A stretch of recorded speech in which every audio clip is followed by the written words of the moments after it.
Hey guys, it's your boy Some Thug Nasty here, back again with a series of the Braves games or Braves series reviews after they're over. This is May 12th to May 14th series versus the Cubbies, aka for a battle of the best in baseball. And I think it's safe to say, well, I shouldn't say safe to say because baseball can change, but as of right now, I firmly believe the Braves are the best team in the MLB. Yes, we got beat in the last game of this series due to untimely hitting, but and I say untimely hitting as in we couldn't hit the ball timely at all. We could not hit anything. We were making contact, but we couldn't we couldn't get a good, base hit, and if we did, we could never follow it up with anything else. But overall, I'm very happy with the series. Um, Braves look great. It was good to see Austin Riley get a home run. Like I said, it seems like he always does something in almost every series where you think he's back. But for some reason, he can't just completely put it together and keep it going forward. But I still have hopes for him. Love Austin Riley. Um, Yastrzemski, I can't say Yastrzemski had a home run in game one, or was it game two? Yeah, Yastrzemski had a home run in game one that actually put us ahead. It was it a 2-run or a 1-run?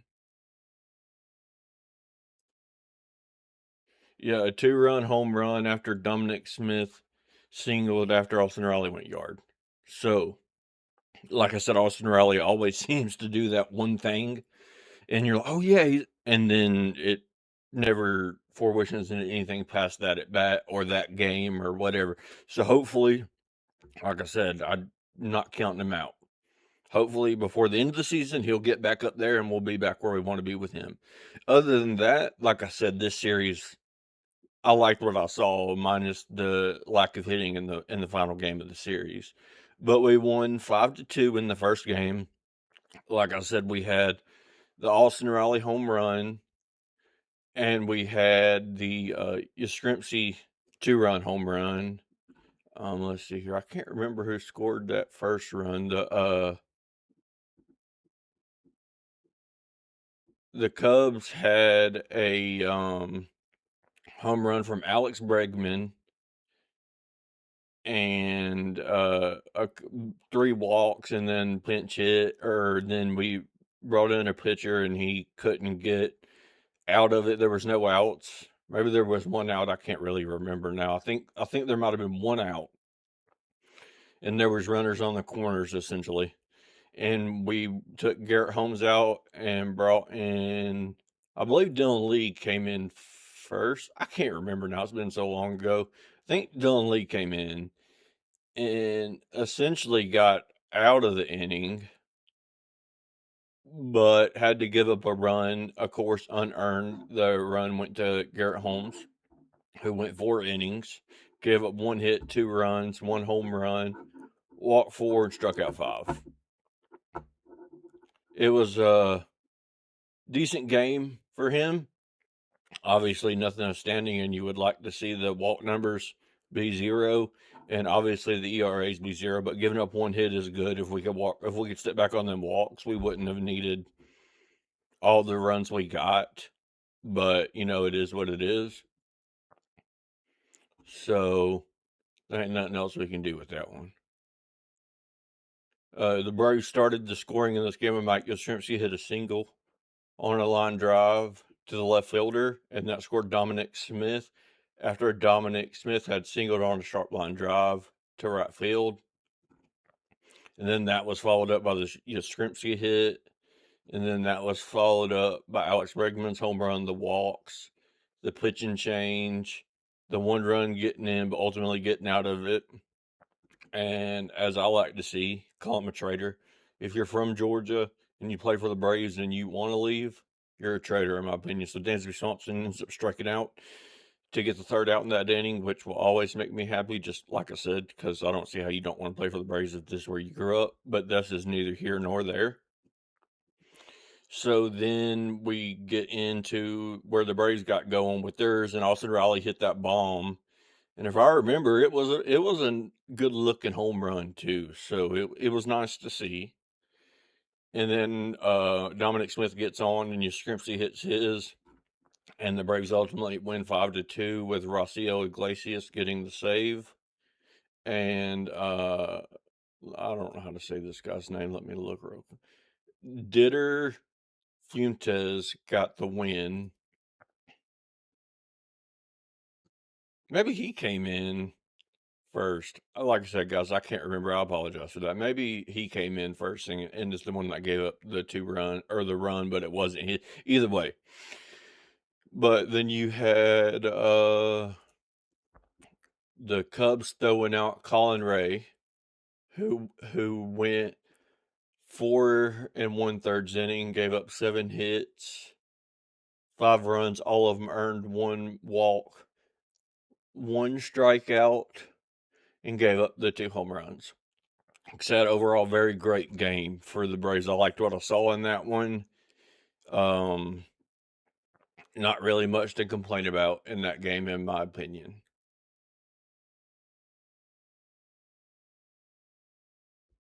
And we move on to night 2 of the series, which had RJ Ritchie going up against Shoto Imanaga. I think I said that right. But Braves also won this one 4-1. And it was a good game from both pitchers, so to say. That I'm not going to try to say hit that. Naga. I can't say it. He went 7, gave up 5 hits, two runs, both of them earned, no walks, 6 strikeouts, and gave up a home run. But the big takeaway for me in this one, and what actually, in my opinion, allowed the Cubs to win the second game, was the fact that we got to that bullpen in the first game, and they threw out many arms in that first game, which was good to see on our end. You always want to get to a team's bullpen in the first game of the series, so that way you wear them down. Always works out in your favor. But that guy, I'm not going to keep trying to say his name, Shoto. I'll just call him Shoto. He 8 innings. He went 7. He did good. They didn't have to dip into their bullpen. Most of their arms were stayed for the final game of the series. And on the other hand, the Braves went through a few arms, not saying that caused them to lose the next game, but is the reverse effect of what you wanted to happen after the first game of the series. But RJ Ritchie went 4 1/3 inning, gave up 2 hits, 1 run, and it was earned, 3 walks and 4 strikeouts. I liked the way he looked. He got in trouble there at the end, but that's kind of been his thing since being called up. And young pitchers normally fall into that when they start losing their stuff. They lose their confidence and they get themselves in these situations. And you want to see them work out of it because you want to see them, be able to do that. But in order to do that, you have to let them go. So he kind of got himself in that situation where he gave up the walks. But, give or take, with this being what it is, gotta love it. I'm happy with the way he went. Everybody who came out of the bullpen looked good. Again, I don't think it was a save situation, but neither one, nor was the first game, I don't believe. Either way, Rossell Garcias came in and cleaned it up, got the save, whatever it was. I don't remember the scores off the top of my head to say for sure if it was a save or not. I don't want to say something that's not true. But with that being said, again, love this game. This game was great for the Braves. Drake Baldwin hit a home run. We didn't really see much from Austin Riley in this game. Like I said, it seems that he gets to where he gets them, and then all of a sudden, for whatever reason, he can't keep it going. So that's all that is. There's nothing really to be said about it. That's just all it is. We need Austin to get going. In this game, I wanted to say this, and I was waiting for his next big pop off of a game, I guess you could say. But in my opinion, wasn't the biggest pop off. It's timely stuff, and where you could put him in the field. I don't, unless someone does something like, record breaking or something super crazy. The rest of this year, I don't care. Marcio Dubon is the MVP for the Braves this season. You can put him anywhere. He's played great everywhere on the infield and the outfield. And he's hit. Maybe he's not the hottest hitter in the MLB, but he's hit when he's needed to be hit. He seems to always come up with a play or a hit in the big situations. When I see him at the plate, no matter how bad his day has been going, I'm okay with it. I like it when he comes up. He seems like he always has that hit in him, and I love that for him. So yeah, the Braves go on to win this one. Like I said, that was a RJ Ritchie versus Shoto, and our RJ Ritchie doesn't get the win, but he also obviously doesn't get the lose because the Braves won. The win goes to Robert Suarez, which he has a good arm, and I've been happy to see him. So that's always good to see. But then we move into the final game of the series, and the Cubs pick up that one. It was 2-0 win. With Chris Sale had a good game, 2 walks, 5 hits, 1 run. It wasn't earned, so nothing bad to say about him. It was a good game. The Braves just couldn't pull it out. Like I said, they could not seem to get a hit this game when they needed it, and if they got one, they couldn't follow it up with one, or they got it with 2 out. Just scenarios where they weren't helping themselves out at all. Not taking anything away from the Cubs, they played a good game. They pitched great. All of it was good. The Braves kind of handed it to them to a degree by not being able to hit.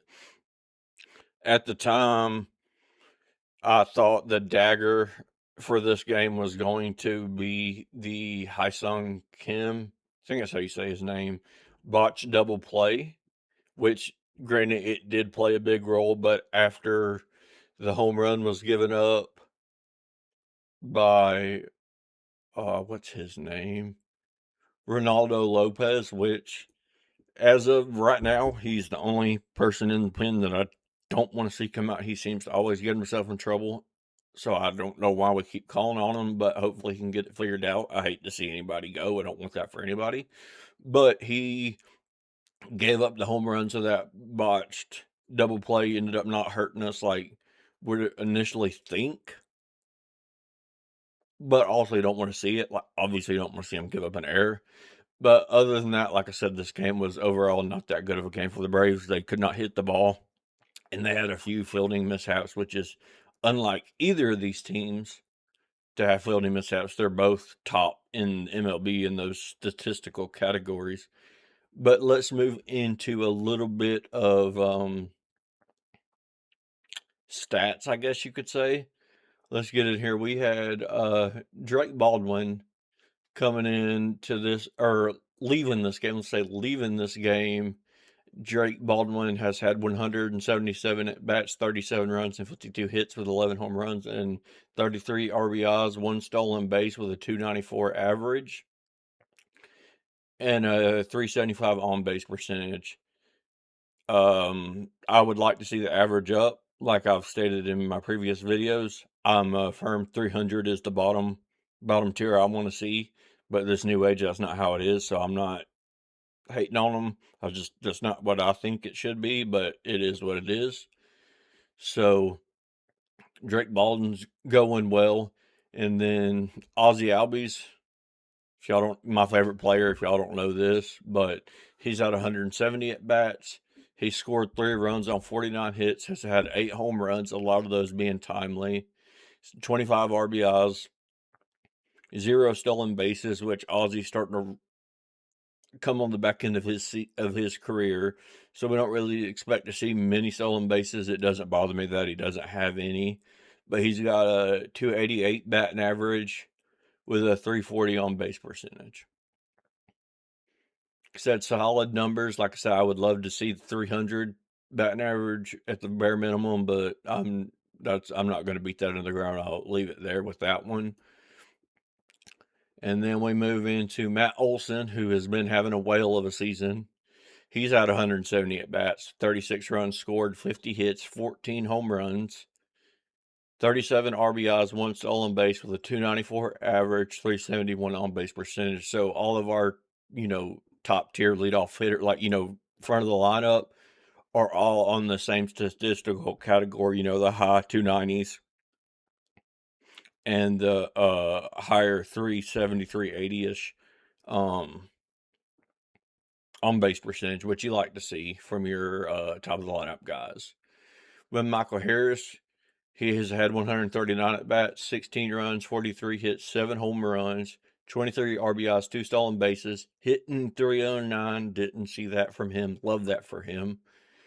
And he has on base of 336, which is great to see. I love that for him.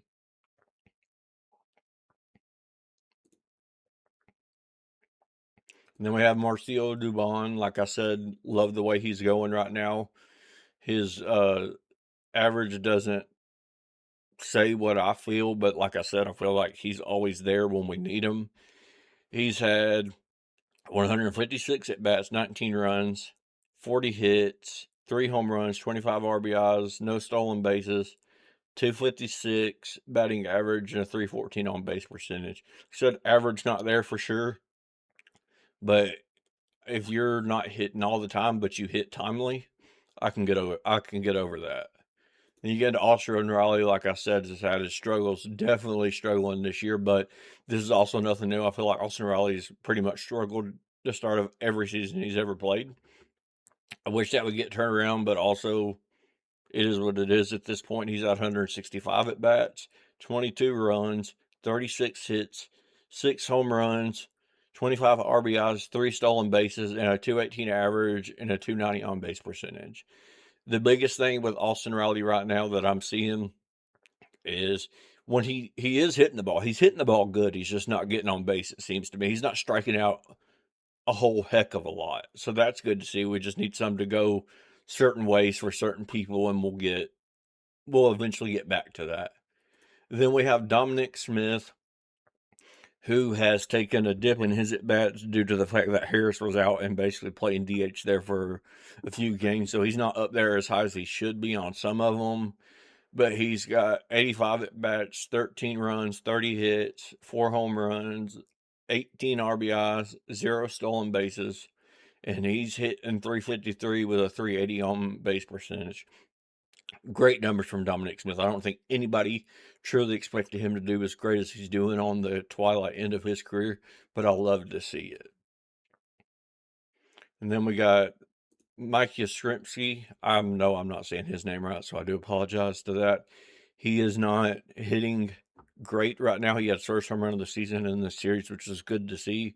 He's great in the field. I'm not saying he's not hitting great. Like I'm not enjoying what he's doing or anything like that. Just stating that he's not hitting good.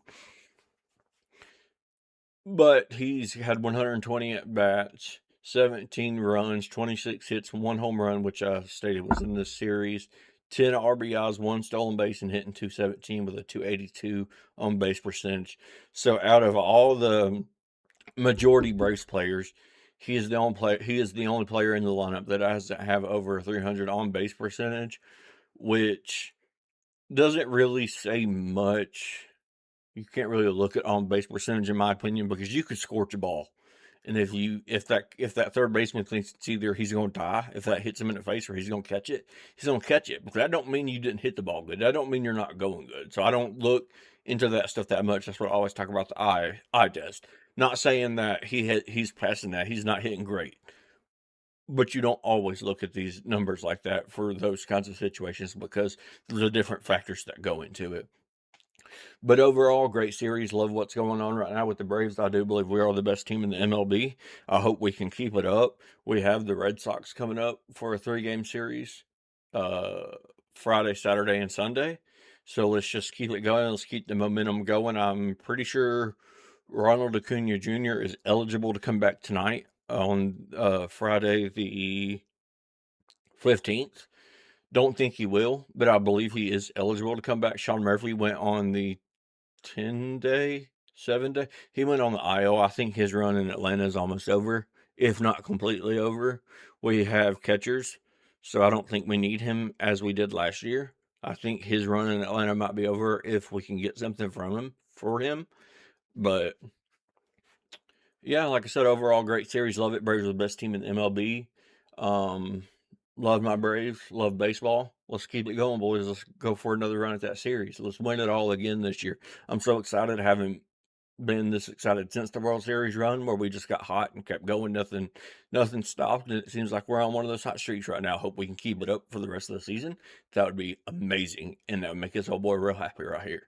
But with that being said, I won't take up any more of your time. Thank you so much for watching. If you enjoyed this, please drop a like, subscribe. I know I never really ask for that stuff. It's kind of weird to hear me say it, but I really do want to grow this channel. I'm enjoying doing this. I love baseball. I love giving you my insights. If there's other stuff you want me to talk about as far as statisticals or players or anything like that, drop it in the comments. Let me know. I'll do my best to do my research and hit on it.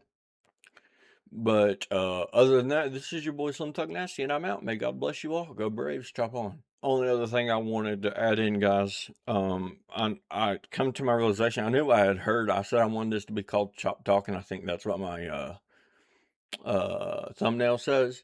I realized I think that is it's something on the Braves call their thing Chop Talk. So obviously don't want to take that. So I think I'm going to start calling this series Talkin Chop. If y'all have any other ideas, let me know. But as of right now, Talkin Chop is what I want to call this series.